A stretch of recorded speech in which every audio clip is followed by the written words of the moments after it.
नमस्कार दोस्तों, मैं हूं सूरज। एक बार फिर से स्वागत है आपके ही अपने यूट्यूब चैनल हिंदी विद सूरज में। तो दोस्तों, आज हम परमार वंश का पहला वीडियो लेके आए हैं और उम्मीद है कि आप वीडियो आपको अच्छी लगेगी और परमार वंश के काफ़ी सारे जो राइटर हैं उनसे बनने वाले जो प्रश्न हैं दोस्तों, वो आपके सॉल्व होंगे। तो ज़्यादा समय नहीं लेते, चलते हैं प्रश्नों की तरफ। और यहाँ तक मैं ये बोल रहा हूँ, इन प्रश्नों को मैंने एक सार्थक क्रम में ही बनाकर चला हूँ। जैसे कि हम शुरुआत से हम परमार वंश का इतिहास पढ़ेंगे, तो वहीं से हम जैसे जैसे राइटरों को आगे पढ़ते चलेंगे, वैसे ही वैसे मोक आगे को बढ़ेंगे। तो कहीं ना कहीं वो मोक और राजा का लिंक एक साथ आप करके भी समझ सकते हैं। तो दोस्तों, तो सबसे पहला प्रश्न क्या बोल रहा है, हर्षवर्धन की मृत्यु के पश्चात। एक मैंने ऐसी थॉट बनाया हुआ है, प्रश्न मेरा नीचे था ये, लेकिन एक चीज़ याद रखना, हर्षवर्धन की मृत्यु के पश्चात 52 गढ़ों में से चांदपुर गढ़ चमोली में किस राजा का शासन स्थापित हुआ। हुआ क्या था कि जब हर्षवर्धन की मृत्यु होती है तो जो उत्तराखंड में जो छोटे छोटे राजा होते हैं वो फिर से उभर जाते हैं। ठीक है, तो उसमें एक सबसे शक्तिशाली गढ़ हुआ था गढ़वाल के अंदर चांदपुर गढ़। तो चमोली में जो है चांदपुर गढ़, उसमें किस राजा का शासन स्थापित हुआ है, भानु प्रताप, कनकपाल, लखनदेव या अजयपाल। तो दोस्तों, इसका राइट आंसर है भानु प्रताप। और एक चीज़ और समझना दोस्तों, जो भानु प्रताप है इसी को सोनपाल बोलते हैं। ठीक है, इसी को क्या बोलते हैं दोस्तों, सोनपाल भी इसको कहते हैं। अब अगला प्रश्न देखो क्या बोल रहा है, परमार वंश के संस्थापक कनकपाल कब गद्दी पर बैठा। परमार वंश के संस्थापक कनकपाल कब गद्दी पर बैठा है। 788, 688, 888, 687 ईस्वी है ये। तो दोस्तों, इसका राइट आंसर है 688। अब देखो होता क्या है, जो एक कनकपाल है, इस चीज़ को जरा समझ के चलना। मैं इसको थोड़ा सा छोटा कर देता हूँ, यहाँ पे रख देता हूँ। कनकपाल, भानु प्रताप जो था, भानु प्रताप की नहीं थी औलाद, उसकी थी एक ही लड़की जिसका नाम क्या है, एक प्रकार से इसका दूसरा नाम क्या है, सोनपाल। अब सोनपाल की लड़की, लड़का नहीं था, तो उत्तराधिकारी किसको बनाए, और इसकी थी एक लड़की। अब कनकपाल जो था वो था गुजरात मालवा प्रदेश से, ये गुजरात के आसपास वाला जो मालवा प्रदेश है वहाँ ही से ये एक बार ये घूमने आ जाते हैं अपने उत्तराखंड की तरफ। अब इनसे क्या होता है, ये सोनपाल काफ़ी प्रभावित हो जाते हैं और इसी कारण अपनी लड़की का विवाह कनकपाल से करा देते हैं। अब कनकपाल के पास गढ़वाल का भी राज आ जाता है, जिनको ये कौन सा क्षेत्र दे देते हैं, ये वाला जो चांदपुर गढ़ है वो उसको दे देते हैं। ठीक है, दहेज के रूप में चांदपुर दे देते हैं और अपना कहाँ चले जाते हैं, वो बद्री का आश्रम चले जाते हैं। ये भानु प्रताप सोनपाल कहाँ चले गए, बद्री का आश्रम चले जाते हैं। तब कनकपाल जो यहाँ पे है, ये परमार वंश की नींव डालता है। परमार वंश का संस्थापक या परमार वंश का जो संस्थापक कनकपाल है, वो यहाँ पर गद्दी में कब बैठता है, तो 688 में बैठता है। ठीक है दोस्तों, अब बढ़ते हैं आगे। तीसरा प्रश्न आ रहा है, Sudarshan Shah dot dot dot में कनकपाल को परमार वंश का संस्थापक बताया। मतलब सुदर्शन शाह ने अपनी किस पुस्तक में कनकपाल को परमार वंश का संस्थापक बताया। हिमालयी ग्रंथ, देवसार ग्रंथ, सभासार ग्रंथ, गुर्जर प्रदेश ग्रंथ। तो दोस्तों, इसका राइट आंसर क्या हो जाएगा आपका, सभासार ग्रंथ में सुदर्शन शाह ने सभासार ग्रंथ में कनकपाल को परमार वंश का संस्थापक बताया है। अब जो गुर्जर प्रदेश है आपका, ये कनकपाल जो गुर्जर प्रदेश वाला था, इसमें क्या क्या आते हैं, देखो राजस्थान आ जाता है आपका, मैंने आपको आपको बोला ही था, महाराष्ट्र है, मध्य प्रदेश है, और मालवा है, और गुजरात है। ठीक है, ये सब गुर्जर क्षेत्र में थे। ठीक है, अब बढ़ते हैं आगे। राजपूतों की उत्पत्ति मानी जाती है आबू पर्वत के अग्निकुंड, अरावली के अग्निकुंड, दिलवाड़ा के अग्निकुंड, हिमालय के अग्निकुंड से। तो दोस्तों, आबू पर्वत के अग्निकुंड से होती है राजपूतों की उत्पत्ति, ये बात मानी गई है। आबू पर्वत याद रखना, अरावली में, अरावली में कौन सा है, विश्व की सबसे प्राचीन पर्वत श्रृंखला अरावली की है। अरावली में ही आबू पर्वत है और आबू पर्वत में ही प्रसिद्ध दिलवाड़ा, दिल दिलवाड़ा का जैन मंदिर है। कौन सा मंदिर है दोस्तों, जैन मंदिर है। जैन मंदिर जो बनाया किसने है, विमल शाह ने। ये बहुत बार पूछा गया है, ये दिलवाड़ा का जैन मंदिर, दिलवाड़ा मंदिर जो है आबू पर्वत में, दिलवाड़ा मंदिर वो किस धर्म से संबंधित है, तो जैन धर्म से है। और बनाया किसने है, विमल शाह ने बनाया है। इस चीज को जरा सा याद रखना। कनकपाल मालवा से आया था, उल्लेख पातीराम की किस पुस्तक में उल्लेख है। अच्छा, मैंने गलत पढ़ लिया। कनकपाल मालवा से आया था उल्लेख पातीराम की किस पुस्तक में है? इसको कर देते हैं। पातीराम की किस पुस्तक में लिखा गया है कि कनकपाल जो है मालवा से आया था? गढ़वाली भाषा और उसका साहित्य, गढ़वाल का इतिहास, Garhwal ancient and modern, Himalayan folklore. तो दोस्तों इसका राइट आंसर है ऑप्शन सी। ये किसकी पुस्तक है? पातीराम की है। और इसी में बोला है कि कनकपाल जो है आपका मालवा से आया था दोस्तों। अगला प्रश्न आ रहा है हमारा छठा प्रश्न। भीलंग भीलंग घाटी को नई राजधानी बनाई, किसने बनाई है? तो दोस्तों अजय पाल ने, सोन पाल ने, सहज पाल ने, बलभद्र शाह ने। होता क्या है इस चीज़ को जरा सा, अब मैं इसका पहले आंसर बता देता हूँ आपको ताकि आप समझ जाओ। सोनपाल ने। अब इस चीज़ को जरा सा समझ के चलना। जो 24वें राजा थे, 24वें राजा दोस्तों, कौन से राजा? 24वें परमार राजा थे जो सोनपाल या स्वर्णपाल ने क्या करा था? खसों का, याद रखना, खसों को हराया इनने। किसने? सोनपाल ने, स्वर्णपाल ने हराया। जब सोनपाल ने खसों को हराया और ये भीलंग घाटी पर अधिकार कर लिया। कौन सी घाटी पर? भीलंग घाटी पर जब इन्होंने अधिकार कर लिया सोनपाल ने, तो सोनपाल ने अपने एक बड़े लड़के को भीलंग घाटी का राजा बना दिया। अब दूसरा क्या है? दूसरे पुत्र को कहाँ बना दिया?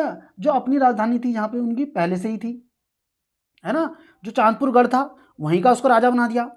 अब भिलंग घाटी को जब दूसरे राज्य को राजा बनाया, दूसरे लड़के को, तो भिलंग घाटी से एक वंश की और शुरुआत होती है, जिस वंश का नाम था सोनवंशीय। तो सोनवंशीय वंश की स्थापना किसने करी? सोनपाल ने करी। कहाँ से करी? भिलंग घाटी से करी। भिलंग घाटी किसको हराकर जीता था? तो खसों को हराकर। और भिलंग घाटी को जीता किसने था? तो सोनपाल ने। ठीक है दोस्तों, इस चीज को जरा सा याद रखना। ठीक है, अब बढ़ते हैं आगे को। अब पढ़ते हैं आगे को। मंदाकिनी नदी के पास धारशिला गांव चमोली से शिलालेख मिला है। कहाँ से? मंदाकिनी नदी के पास धारशिला गांव चमोली से शिलालेख मिला, जो गढ़वाल का प्रथम स्वतंत्र शासक था और जिसकी मुद्राएं भी प्राप्त हुई हैं। तो कौन है वो? अनंतपाल, लखनदेव, अजय पाल और मानसा। तो दोस्तों इसका राइट आंसर क्या होने वाला है? Option B, Lakhanpal. लखनपाल जो है वो 28वें नंबर का राजा है। इस चीज़ को जरा सा याद रखना, परमार में 28वें नंबर का राजा है। इन्हीं के नाम की मुद्राएं भी मिलती हैं। ठीक है, और ये गढ़वाल का प्रथम स्वतंत्र शासक था। कौन? लखनपाल। इस चीज़ को जरा सा याद रखेंगे। अब इन्हीं का पुत्र है अनंतपाल। ठीक है दोस्तों, इन्हीं का पुत्र कौन है? याद रखना, लखनपाल का ही पुत्र क्या है? अनंतपाल है। इस चीज़ को जरा सा याद रखेंगे आप लोग। ठीक है, अब बढ़ते हैं आगे को।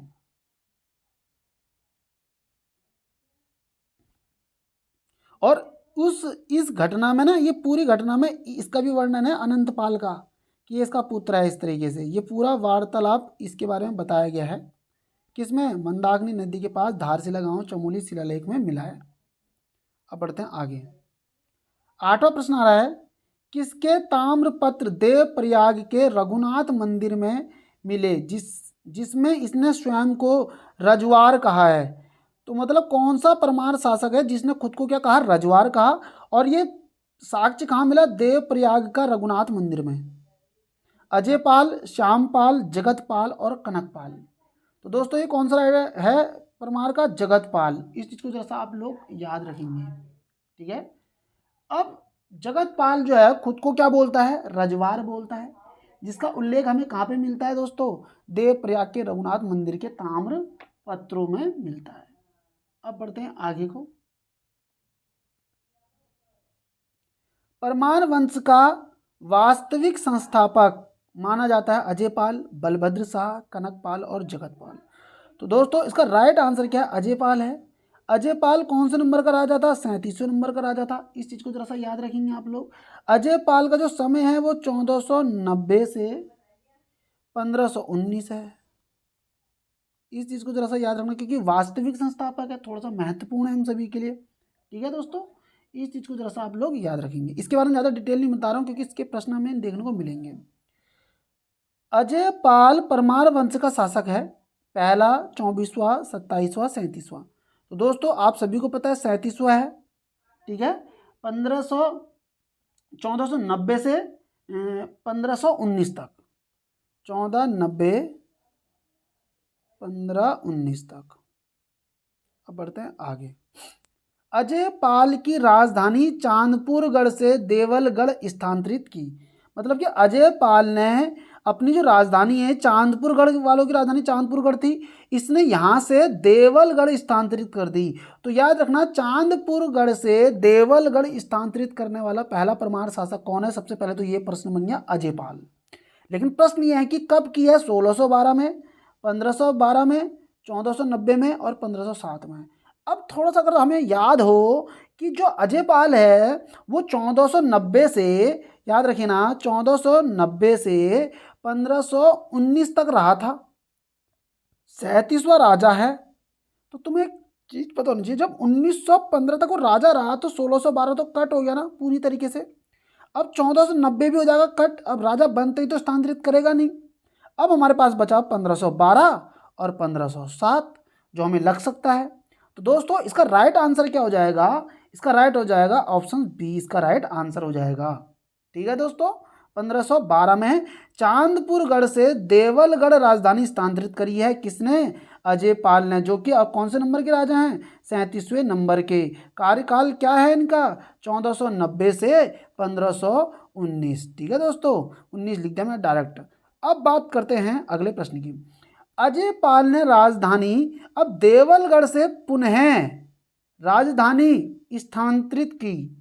मतलब कि इनको चांदपुरगढ़ से देवलगढ़ ले गए।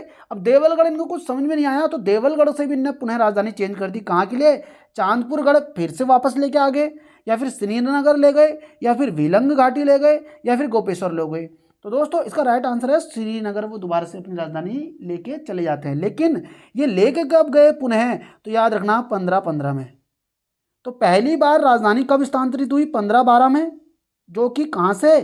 चांदपुरगढ़ से देवलगढ़ था। अब देवलगढ़ से ये कहाँ ले गए? श्रीनगर ले गए। कब ले गए? 1515 में। और फैक्ट अगर अच्छे लग रहे हैं, समझ में चीज़ें आ रही हैं तो प्लीज़ वीडियो को लाइक करेंगे। आज पीडीएफ गलत बना हुआ है, उसका रीज़न क्या है? ये नोटबुक मेरा थोड़ा सा सही नहीं है, तो इसमें साफ नहीं दिख रहा है, तो मैं कल को नोटबुक चेंज कर दूंगा ताकि अच्छे से प्रश्न आपको दिखें। 13वां प्रश्न आ रहा है दोस्तों, कौन सा परमार वंश का राजा है जो कृष्ण की भांति चतुर है, युधिष्ठिर की भांति संयमशील है, भीम की भांति बलवान है, कुबेर और इंद्र की भांति दानवीर है और पराक्रमी था? ऐसा कौन सा परमार शासक है जिनके लिए ये नाम भी प्रयोग में आते हैं? अजय पाल, सहजपाल, कनकपाल और बलभद्र शाह। तो दोस्तों इसका राइट आंसर है ऑप्शन ए, अजय पाल, जो कि कौन से नंबर के राजा हैं? 37वें नंबर के राजा हैं। ठीक है दोस्तों, 1490 से 1519 इनका कार्यकाल है। ठीक हो गया। अब याद रखना, ये वो व्यक्ति है जिन्होंने पूरे 52 गढ़ों को जीतकर एक गढ़ में स्थानांतरित करा था, इसलिए इनको क्या बोला जाता है? गढ़वाल में वास्तविक परमार वंश का वास्तविक संस्थापक बोला जाता है। ठीक है, इस चीज़ को जरा सा याद रखना। 52 गढ़ों को जीतने वाले कौन से हैं? तो अजय पाल ही हैं। इस चीज़ को जरा सा आप लोग ध्यान में रखना दोस्तों। और ये किसके समकालीन है? तो हो सकता है ये प्रश्न बने अभी, है ना। 1491 में कुमाऊं के किस शासक ने अजय पाल पर आक्रमण कर दिया था, विजय भी हुआ?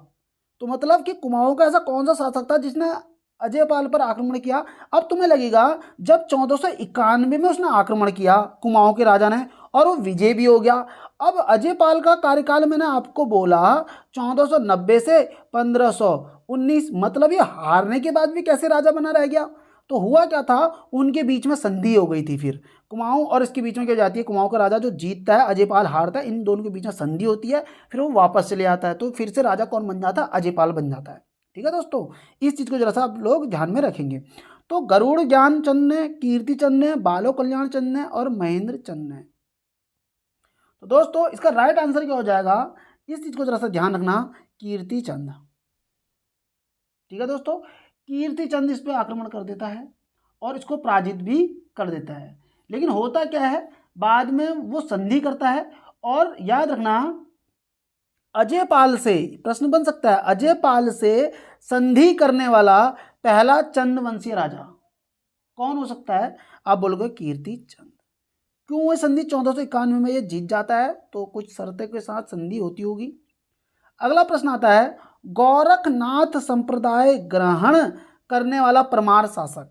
गोरखनाथ संप्रदाय ग्रहण करने वाला परमार शासक कौन है? मान शाह, श्याम शाह, पृथ्वीपति शाह, अजयपाल। तो दोस्तों इसका राइट आंसर क्या है? अजयपाल। अजयपाल क्या था, इस चीज़ को जरा समझ के चलना। अजयपाल जो थे ना, ये जब युद्ध जीतते हैं, 52 गढ़ों को जीतते हैं, तो ये कैसे हो जाते हैं? अशोक के तरह बिल्कुल वैसे बन जाते हैं कि भैया अब मैं हिंसा नहीं करूँगा। ठीक है दोस्तों, अब ये बोलते हैं कि मैं हिंसा बिल्कुल नहीं करूँगा, मैं आराम से रहूँगा, मुझे युद्ध कुछ नहीं करना है। तो इसी कारण गौरवनाथ संप्रदाय का ग्रहण कर लेते हैं ये, और ये कैसे हो जाते हैं? बिल्कुल युद्ध ना लड़ने वाले इंसान की तरह बन जाते हैं, और यही इनके एक प्रकार से पतन का भी इनके कारण ये दोस्तों बनेगा। ठीक है ना दोस्तों। अब बढ़ते हैं आगे अगले प्रश्न की तरफ।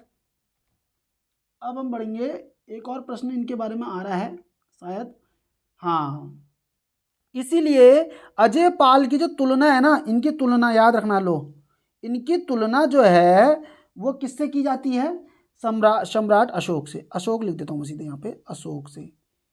किस परमार शासक की तुलना अजय पाल से की जाती है? किस परमार शासक की तुलना, सॉरी, किस परमार शासक की तुलना अशोक से की जाती है? तो अजय पाल की। देखो इनने भी भीषण नरसंहार किया था और बिल्कुल जीत करी थी, लेकिन लास्ट में इनको बिल्कुल विरक्त हो गए थे, युद्ध ने नहीं किया था बिल्कुल ही। और वही अजय पाल का हाल है, 52 गढ़ों को जीत लिया, फिर इसने सोचा भैया अब मैं युद्ध नहीं करूंगा। तो दोनों अशोक और ये दोनों सेम है। अगला प्रश्न आ रहा है दोस्तों, अजय पाल के कार्य नहीं है। बहुत अच्छा प्रश्न है। अजय पाल, राइटिंग समझ में नहीं आ रही होगी, मैं कल को अच्छे से लिखूंगा इसे थोड़ा सा। राजेश्वरी मंदिर का निर्माण देवलगढ़ में है। तो दोस्तों ये याद रखना कि राजेश्वरी मंदिर का निर्माण देवलगढ़ में है, मुझे ढंग से याद नहीं है। ब्राह्मणों के उत्थान के लिए सरोला ब्राह्मण प्रथा, भूमि पैमाइश के लिए धूली पाथा पैमाना, सांभरी ग्रंथ में अजय पाल को गोरखनाथ कहा है। तो दोस्तों इसमें बोला कि कार्य नहीं है, या जो इसके कार्य नहीं है। तो दोस्तों राइट आंसर इसका क्या होने वाला है? Option D. ठीक है, अब इस चीज को जरा सा समझ के चलना, क्या बोलना चाह रहा हूं मैं आप लोगों को। राजेश्वरी मंदिर का निर्माण देवलगढ़ में अजय पाल ने किया, बिल्कुल सही बात। ब्राह्मणों के उत्थान के लिए सरोला ब्राह्मण प्रथा किसने चलाई? अजय पाल ने, बिल्कुल सही बात। भूमि पैमाइश के लिए धूली पाथा पैमाना अजय पाल ने शुरू किया, बिल्कुल सही बात। सांभरी ग्रंथ में अजय पाल को गोरखनाथ न कहकर, याद रखना, एक नाथ कहा है, एक नाथ, सॉरी आदिनाथ।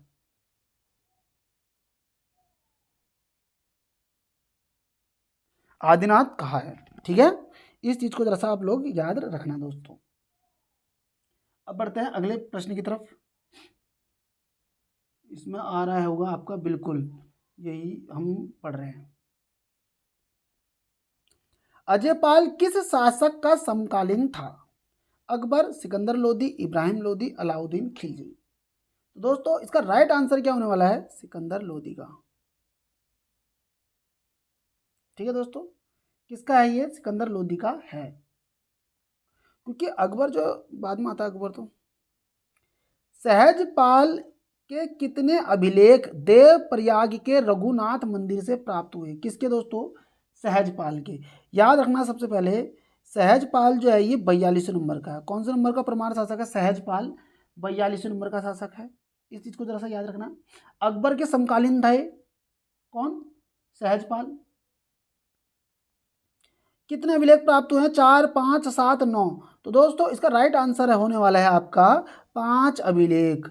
अभिलेख देव प्रयाग के रघुनाथ मंदिर से प्राप्त हुए हैं सहजपाल के, जो कि 42वें परमार शासक है सहजपाल, इनके 5 अभिलेख प्राप्त हुए हैं। अब अगला प्रश्न आ रहा है दोस्तों, इस चीज को जरा सा याद रखना आप लोग, कि सहजपाल को राजनीति में कुशल व रणनीति में शत्रु का विनाश करने वाला भी कहा गया है, सहजपाल को। ठीक है, इसे, और वो काव्य कौन सा था? तो मानवोदय काव्य। अगर इसमें प्रश्न हो सकता है, बलभद्र शाह किस क्रम का, क्या क्या, बलभद्र शाह किस क्रम का, अच्छा किस क्रम का है ये, किस क्रम का शासक है? 42, 43, 44, 45। ये तो बहुत प्रसिद्ध है, 43वां। ठीक है दोस्तों, बलभद्र शाह कौन से क्रम के शासक हैं? 43वें क्रम के शासक हैं। इस चीज़ को जरा सा आप लोग सभी लोग याद रखेंगे।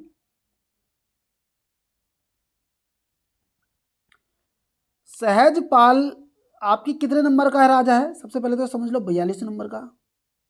ठीक है। सहजपाल में, परमार वंश में सहजपाल का जो शासन काल है चरमोत्कर्ष का काल भी कहा गया है। ठीक है। सहजपाल के शासन काल को चरमोत्कर्ष का काल भी कहा गया है। बलभद्र शाह का क्रम आपको सबको पता चल गया 43वां है। और बोला कि शाह के संबंध में, मतलब बलभद्र शाह के संबंध में गलत युग्म का चयन करें। शाह की उपाधि धारण करने वाला पहला परमार शासक, उपाधि बहलोल लोदी ने दी है। बांधवगढ़ व ग्वालदम का युद्ध से संबंध है इनके, मतलब इस युद्ध से इनका संबंध है।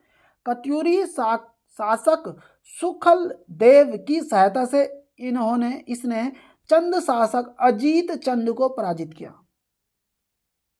तो दोस्तों इसका गलत आंसर क्या हो जाएगा? Option D. कत्यूरी शासक सुखल देव की सहायता से इसने चंद शासक अजीत चंद को नहीं, रुद्रचंद को।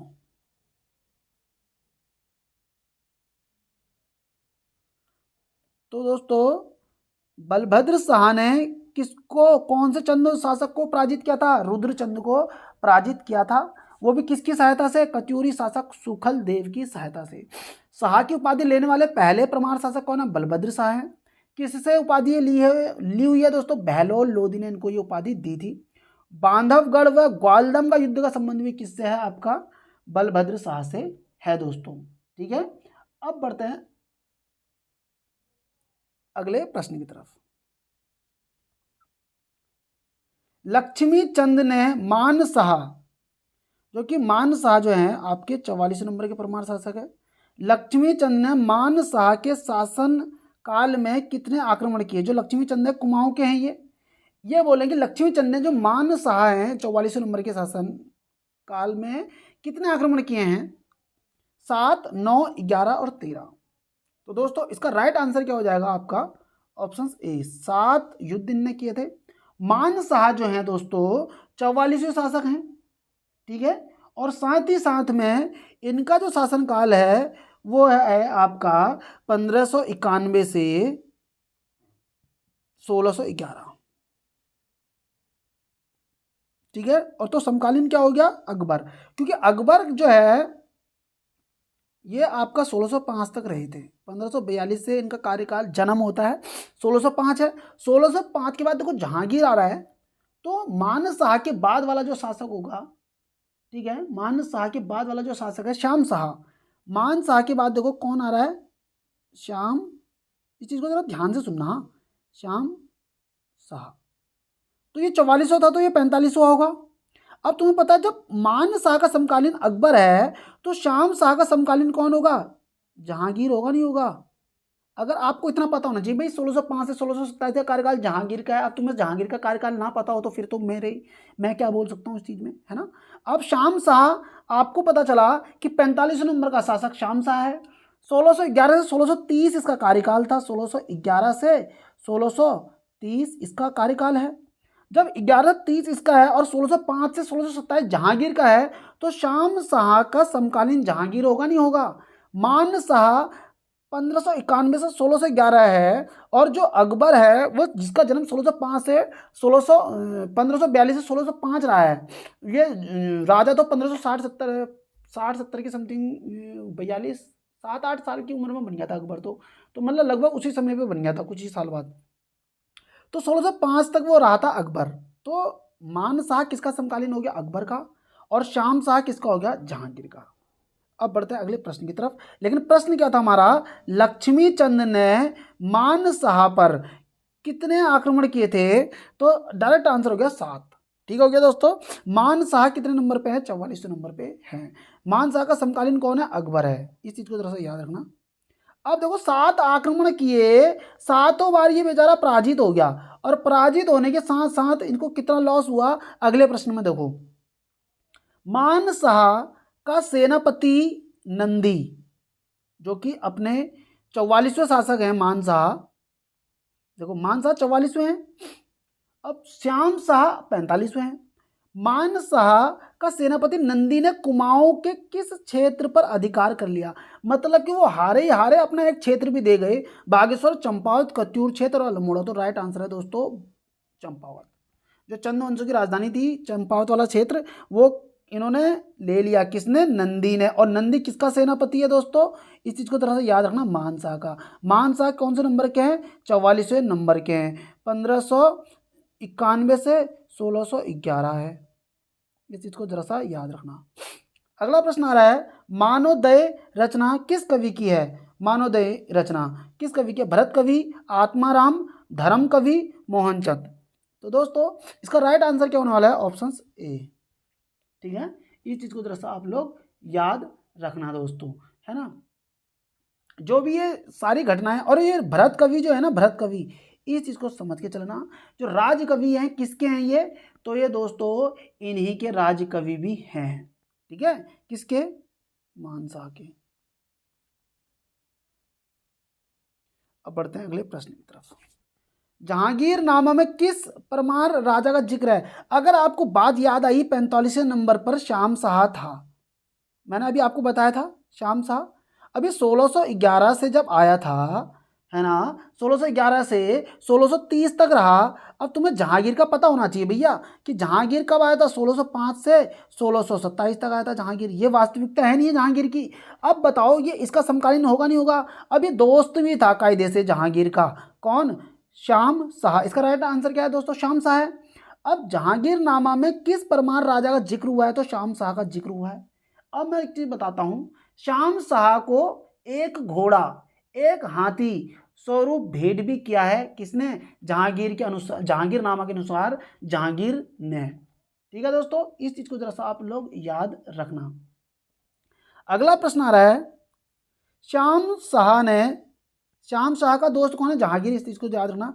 सिलासारी नामक ग्राम में भूमि का एक अंश दान दिया। शिवनाथ जोगी को, गोरखनाथ जोगी को, भरतनाथ जोगी को, कृष्णानंद जोगी को। तो दोस्तों इसका राइट आंसर क्या हो जाएगा? इसका राइट आंसर हो जाएगा शिवनाथ जोगी को। तो दोस्तों उम्मीद करता हूं आज के प्रश्न आपको अच्छे लगे होंगे। और आज के प्रश्न अगर आपको अच्छे लगे तो प्लीज़ वीडियो को लाइक कर देना, चैनल को सब्सक्राइब कर देना। और कल के लिए देखो मोक यहाँ से बनने वाला है। ये कुछ देखो आर्य प्रश्न 27 मिनट का हो गया। ये देखो, ये आप लोग, ये देखो मैं आपको दिखा रहा हूँ। कल मोक जो बनेंगे इन बुकों से बनने वाले हैं दोस्तों। इसको आप लिख सकते हैं। कल सुबह मॉर्निंग में मोक आपको इन प्रश्नों से देखने को मिलेंगे। ये किताबों के जो राइटर हैं दोस्तों, इन्हीं के मैं मोक बनाऊंगा सुबह, और इसी का टेस्ट होगा, ताकि आप इनको पढ़ लो। और जब आप पढ़ के मोक लगाओगे तो आप लगेगा अरे ये तो हमने रात पढ़े थे और इन्हीं का हमने मोक देखा है दोस्तों। तो ये मोक है दोस्तों। ठीक है, इन बुकों को ज़रूर पढ़ना। वीडियो मैंने थोड़ा सा लंबा बना दिया है, लेकिन कोई दिक्कत नहीं, है ना। आप लोग इनको पढ़ना जरूर। सुबह आपको इन्हीं के मोक देखने को मिलेंगे। तो ये पुस्तकें हैं। ठीक है, तो लग रहा होगा ज़्यादा है, आप इनको पुस्तकों को लिख सकते हैं। और कल सुबह आपको मोक इन्हीं बुकों के मिलेंगे दोस्तों। तो ये वो कुछ बुक हैं। तो उम्मीद करता हूँ दोस्तों आज की वीडियो आपको अच्छी लगी हुई है। और आज की वीडियो अगर आपको अच्छी लगी तो प्लीज़ वीडियो को लाइक करेंगे, चैनल को सब्सक्राइब करेंगे। मिलते हैं आपसे नेक्स्ट वीडियो में। Thank you, bye bye.